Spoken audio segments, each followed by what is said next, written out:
తెలివైన కాకి. అది వేసవికాలం. సూర్యుడు భగభగా మండుతున్నాడు. ఇదివరకటి ఎండల కంటే ఈసారి వేసవికాలంలో ఎండలు బాగా ఎక్కువగా ఉండడంతో వేడి కూడా బాగా ఎక్కువగా ఉంది. ఎందుకంటే ఉన్న పెద్ద పెద్ద చెట్లని నరికివేయడంతో మళ్ళీ కొత్త మొక్కల్ని నాటకపోవడంతో చెరువులు, కాలువలు కనుమరుగైపోవడంతో నీళ్లు లేని దుస్థితి. ఇలా ఉండగా ఒక కాకి బాగా ఎండగా ఉండడం వల్ల దాహానికి ఉండలేక అరుస్తూ ఎక్కడైనా కొంచెం నీరు దొరికితే బాగున్ను అనుకుంటూ నీళ్ల కోసం వెతుకుతూ ఉంటుంది. అక్కడక్కడ చెరువులు కనిపించినా బాగా ఎండలు ఉండడం వల్ల అవి కూడా ఎండిపోయాయి. ఒక్క చుక్క నీరు కూడా లేదు. అది చూసిన కాకి నిరుత్సాహపడింది. కాకికి మాత్రం ఎండలు వల్ల ఇంకా దాహం ఎక్కువైంది. దేవుడా, ఎక్కడైనా కొంచెం నీరు దొరికేలా చెయ్యు అనుకుంటూ నీళ్ల కోసం వెతుకుతూ ఉంది. ఇంతలో ఒకచోట బావి కనిపించింది. ఆ బావిని చూడగానే కాకి చాలా సంతోషించి ఆ బావి దగ్గరకు వెళ్ళి చూసింది.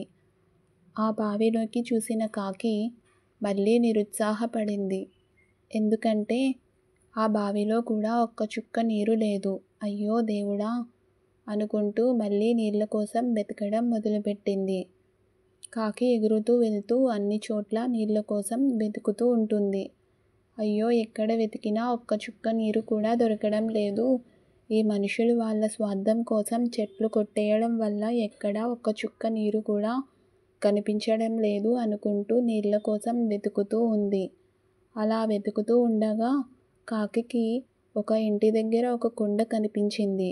దానిని చూసిన కాకి, దేవుడా, ఈ కుండలో అయినా నీళ్లు ఉండేలా చెయ్యు అని ఆ కుండ దగ్గరకు వెళ్ళి కుండలోకి చూసింది. ఆ కుండలోకి చూసిన కాకి చాలా సంతోషించింది. ఏం ఎండల్రా బాబు అనుకుంటూ కుండలో నీళ్లు అయితే ఉన్నాయి, కానీ కాకికి తాగడానికి నీళ్లు అందడం లేదు. అయ్యో దేవుడా, మళ్ళీ ఏంటి నాకు ఈ పరీక్ష అనుకుంటూ బాగా ఆలోచించింది. ఈలోపు కాకికి ఒక మంచి ఆలోచన వచ్చింది. అక్కడ ఉన్న చిన్న చిన్న రాళ్లను ఆ కుండలో వేస్తే నీళ్లు పైకి వస్తాయి కదా అనుకుని కాకి అక్కడ ఉన్న రాళ్లను ఒక్కొక్కటి తీసి ఆ కుండలో వేయడం మొదలుపెట్టింది. అలా ఒక్కొక్కటి వేస్తూ ఉండగా కింద ఉన్న నీళ్లు పైకి వచ్చాయి. అది చూసిన కాకికి చాలా ఆనందం కలిగింది. పైకి వచ్చిన నీళ్లను తాగి దేవుడికి ధన్యవాదాలు చెప్పి అక్కడి నుంచి కాకి సంతోషంగా వెళ్ళిపోయింది. అంటే దీన్ని బట్టి ఏం తెలిసింది?